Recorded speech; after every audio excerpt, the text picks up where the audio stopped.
And hello everybody, welcome back to the channel guys. I hope you're all well. Before we do get into today's video, as always, please do smash that like button and subscribe to the channel for daily Rangers content. Guys, in today's video, as always, here to bring you up to date with all of the latest Rangers news from the last 24 hours. That includes our title, a £45 million gamble has paid off. And it's good news, according to experts. We'll go into what they have said with regards to it a little bit later on in today's video. We're also going through sort of John Gilligan's sort of first press conference, if you like, as he's sort of taken over as the interim chairman and CEO, I suppose. But of course, there was a lot of Q&As with regards to him. A lot of fans giving him a bit of stick as well, the way he's sort of presenting his answers. I'll give you my opinions and all that sort of stuff. And then Rangers, of course, going up against Malmo, some familiar foes this week in our first Europa League match day. Of course, wanted to get off to a flyer with regards to that. Actually, let's start with the Europa League. Of course, look, the Europa League is back, a competition that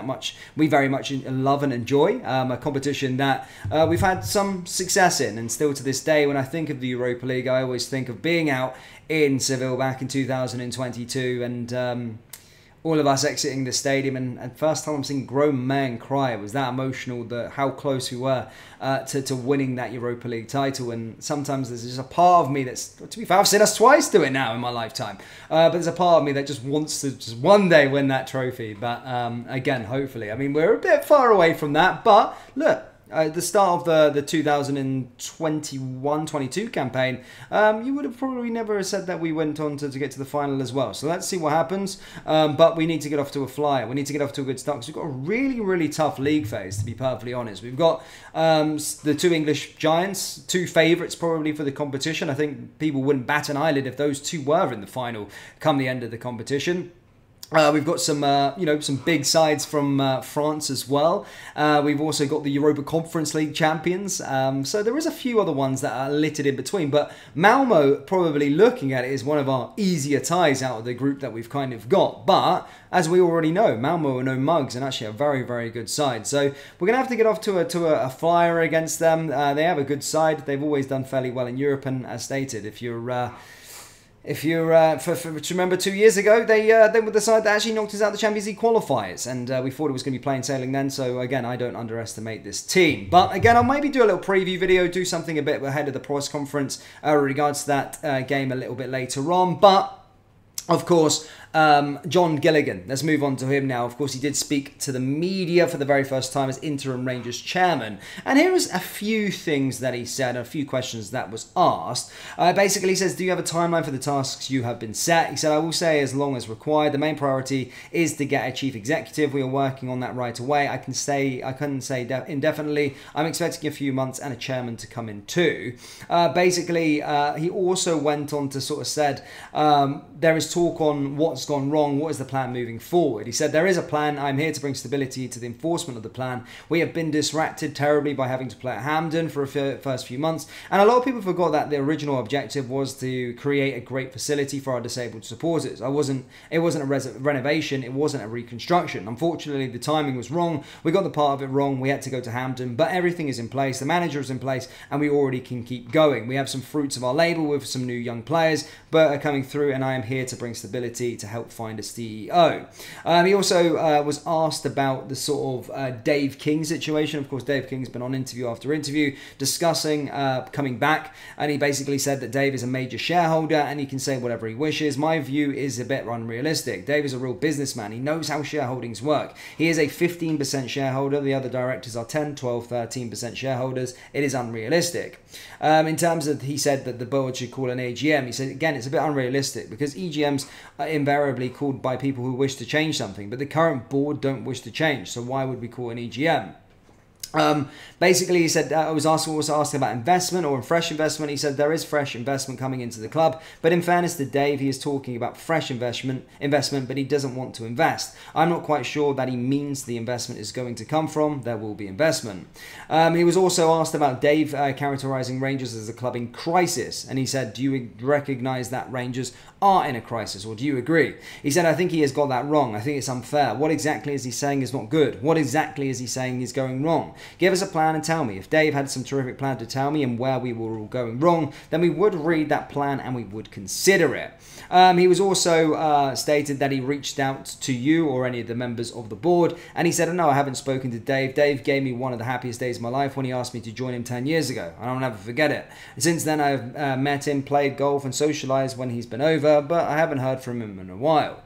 How do you compare Rangers now with Rangers in 2015? He said, it's almost ridiculous to compare it. If you'd make me cry rather than laugh, you cannot describe how low we were in 2015 and what we inherited in terms of all sorts of the aspects of the club. It is unrecognisable since that day. Listen, very day at Rangers Football Club is a challenge, and the level of the expectancy is enormous. As a fan, I'm a part of that problem, but it's just ridiculous to compare it, so even to begin to compare it. He was also asked about how to bridge the financial gap. He said player trading is the biggest success and qualification for the Champions League. It's kind of a catch-22. Players trading gets you income, Champions League gets you income. When you fail to get it, it's difficult because Scottish football's level support, TV, sponsorship, etc. You just can't compare it to England. So why is it always a challenge? Of course, it's all about the squad and bringing in players and winning your matches and moving forward.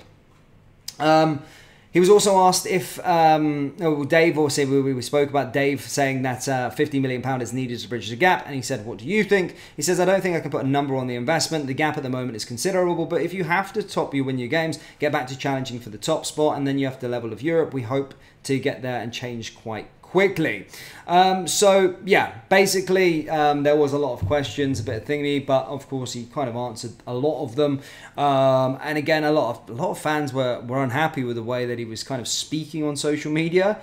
I don't know if it's just his accent. Well, an accent is a wrong saying. It's just his aura, is persona or something like that. I don't know, but some fans just weren't happy with the way that he was kind of representing the club, which I do think is unfair. Sometimes I think, you can be judged on the way you speak, doesn't necessarily judge you. You can tell you the way that you're acting and how you are and your competence as in a position. But again, I think a lot of fans have come under a stick. He kind of looked a bit, or seemed a bit, sort of mellow or whatever, but again, I wouldn't look too much into the way that he talks, as long as he's doing the stuff at the boardroom level.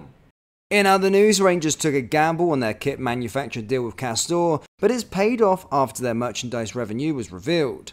That is the view of finance expert Kieran Maguire, who exclusively told Football Insider that the Glasgow club have created a perfect storm to generate revenue. Rangers are partnered with Castor and have an unusual agreement with the English sports brand that sees them earn 10% of all proceeds from the branded merchandise. Maguire believes Rangers deserve praise for their forensic approach to the Castor deal. Rangers took the gamble on their Castor deal, said Maguire. So what I would say is that they did their research, and this is further evidence that Rangers are incredibly forensic when it comes to identifying opportunities. They are great at utilising those opportunities to the overall benefit of Rangers, and that comes to fruition. Castor were irrelevant before agreeing a deal with the Scottish Giants, and this was a record-breaking deal that's seen the club earn up to £9 million a year just for the deal. The current terms are up next season, and expected Rangers will renew terms again, and this will see them once again break records when it comes to sponsorship deal, which could see the club bank in excess of £45 million over the next 5 years. And there you go, guys. What do you make of Castor? What do you make of the comments from Gilligan? What did you make of the game against Malmo? Let me know all your thoughts down in the comment section below. And if you enjoyed today's video, why not hit that like and subscribe button for more Rangers content. Thank you, and I'll see you next time. Take care. Peace.